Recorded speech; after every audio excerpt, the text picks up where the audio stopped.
is great at helping kids learn how to problem solve.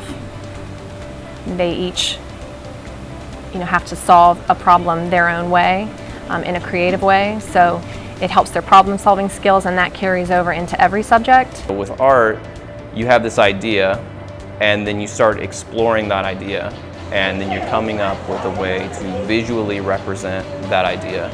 And I think that's an important experience.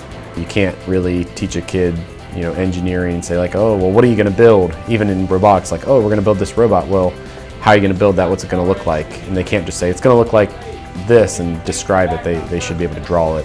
We're teaching problem solving skills that they're maybe not getting in other places. It's not that they aren't getting it in other spots. It's just that we all work together to kind of bring those things to the table. The idea of just thinking differently and using different tools that you haven't used before, enhancing your fine motor skills. I think that's key, and that can enhance any other discipline. The concept of talent is a terrible overstatement to someone's effort throughout life. You don't have to be the world's best at drawing to be a good artist and to learn how to express yourself. So we start with something very basic, like lines. Everyone can draw lines, and then they can build up their confidence that way.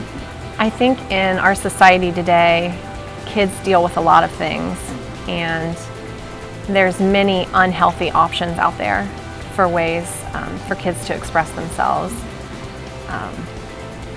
I'm thinking, self-harm or vandalism or drug and alcohol abuse. There's just lots of things that kids get lost in that we don't want to encourage. And art class is just a way that they can put some of their emotions on paper.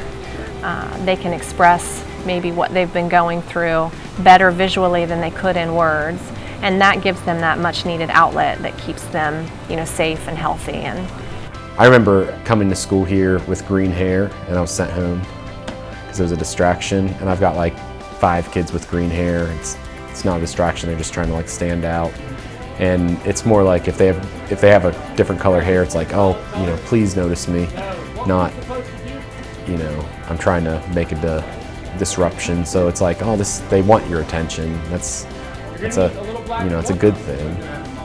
some kids have told me that this class is the reason they come to school, because it's where they thrive and where they can express their individuality and, in a safe place and in a healthy way. So it just made sense for me to be an art teacher. Is to kind of go through that process, because you learn a lot about materials, about how things go together, especially with sculpture. I always relate everything to sculpture, because I love sculpture. How things fit together, how you can give almost like a nod to the past, the way you set up things, the way you're using colors, anything like that.